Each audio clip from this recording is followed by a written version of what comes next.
Hello sewing friends, Shawnice here, and in this video I'm going to be showing you how you can take your measurements to make your very own circle skirt. The first thing you'll need to do is get your waist measurement.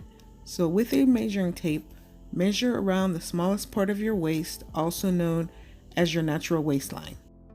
Then you'll head over to the internet and go to www.omnicalculator.com/math/circumference, and you will find the Omni Circumference Calculator. I'll keep the URL at the bottom of the screen visible so that you can write it down. Once you're on this screen, enter your waist measurement in the circumference box. The very first number at the top is the radius number. That is the number that you will need to map out your pattern for your circle skirt.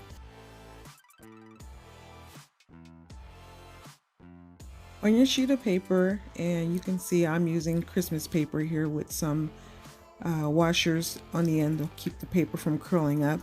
I'm going to place the end of the tape measure at the top left-hand corner of the paper, and I'm going to make a couple marks from the side of the paper all the way up to the top of the paper using that radius measurement.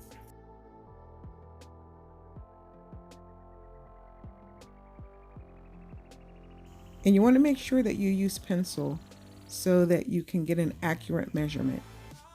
And when you have enough marks on your paper, then you can take your pencil and then you can fill in that curved line, and then that's the line that we're going to cut across. So that you're able to see clearly, I am taking a highlighter and I'm drawing in my line so that you can see the curve. The next thing that I did is I measured the rest of the paper. Obviously the skirt is going to be longer than the paper, but I want to make sure that I have a large enough pattern to work with. So I'm going to take the number that is the maximum length that I get at the top, and I'm going to take that number all the way down to the left side of the paper. So if you notice, I wrote 4.5 inches up in the upper left hand corner, and as I realized that was a mistake because the actual radius is 5.5 inches. I did measure out 4.5 inches, but I corrected that before I put the waistband on the actual skirt. So here's something that I like to do. I take a pin, a straight pin, and I put it through the hole at the end of the tape measure. And then I take that point and put it at the top corner. And now I can take the tape measure and I can I'm marking 20 inches all the way across the paper, and this ensures that I have a proper 20 inches or whatever your measurement is going to be across the entirety of your pattern. So now I'm cutting out my pattern, and cutting is not one of my favorite things to do, and so I'm seeing that I'm not keeping things straight and even.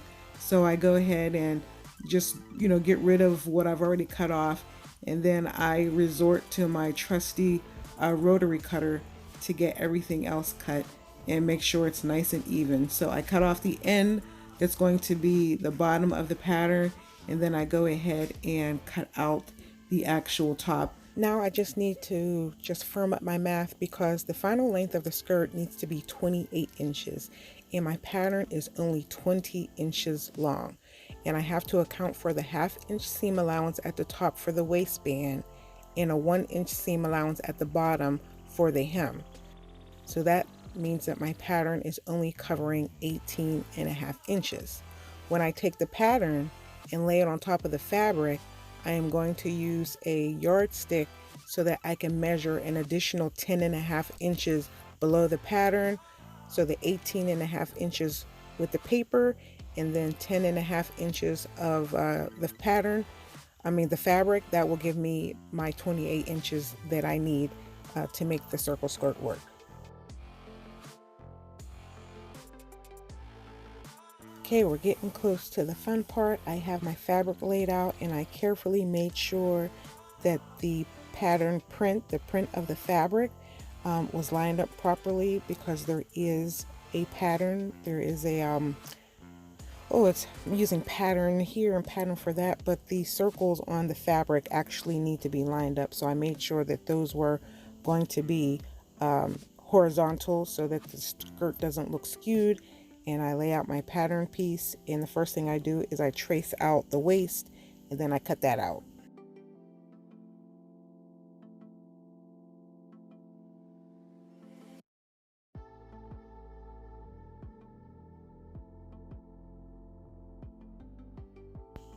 So I actually lost the footage of where I used my Home Depot yardstick to measure the 10.5 inches below the pattern, but I did draw a line in, and now I am taking my time to cut that out.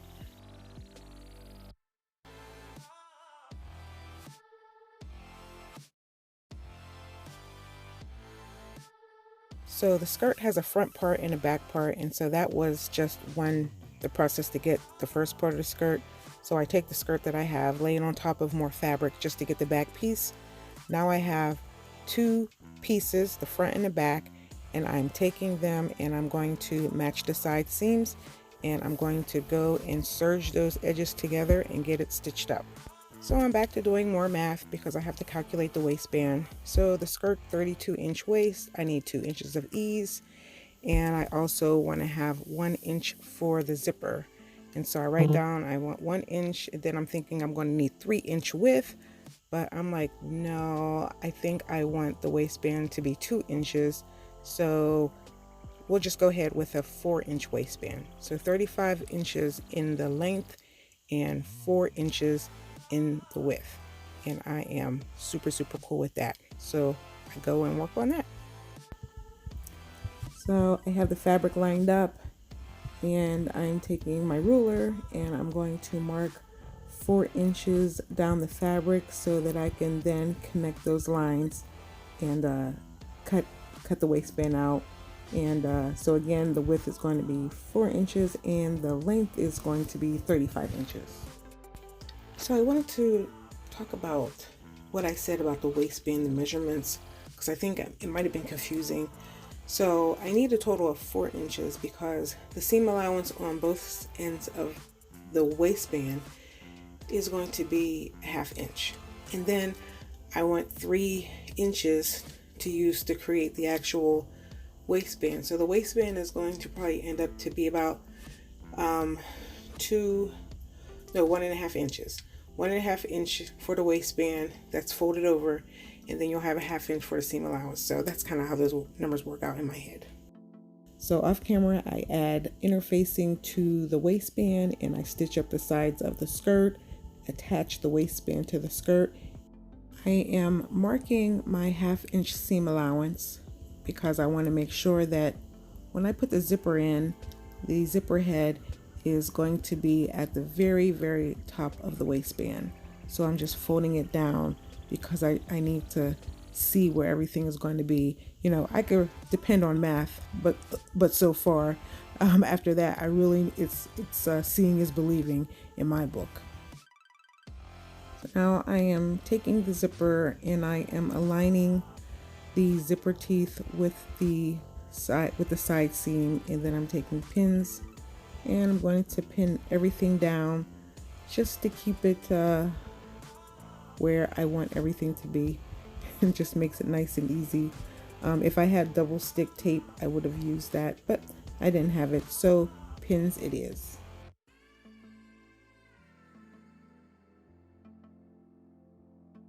So after I have all the pins in, then I take some basting thread and a needle, and then I secure the zipper that way. Now, if I was making this dress for myself, I would have just used pins and get the job done. But because someone hired me to make this skirt for them, I wanted to make sure that the zipper was in as straight as possible. So no slacking. So that's why I'm doing the needle and the thread. So after all that prep, one thing that I overlooked is making sure that the seam of the waistband matches on both sides of the zipper. And so because it didn't, I am taking the stitches out and I'm going to redo that piece. So it is getting late on my end. So for the rest of the project, I fold this waistband over And I finished the waistband by hand on the inside because I didn't want machine stitches to be seen around the waist when the skirt is worn.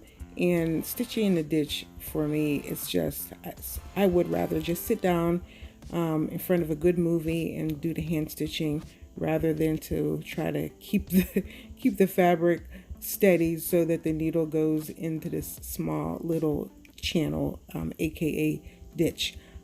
Then after that, the only thing that's left to do is to hem the bottom of the skirt, and at that point I'm finished. And here we are, the skirt is done. I know the client is going to love it because I absolutely love it. So much so that I need to make myself a circle skirt. There's fullness under here, but she's going to be wearing a petticoat. I cannot wait to see her in the actual skirt. I put these two little buttons on the end where the zipper is just to make it look cute. And here, you look at me, look, zooming up on a waistband like I don't have any sense. But I just absolutely love it. I'm backing up so you can get a good view of it. Imagine a petticoat underneath this.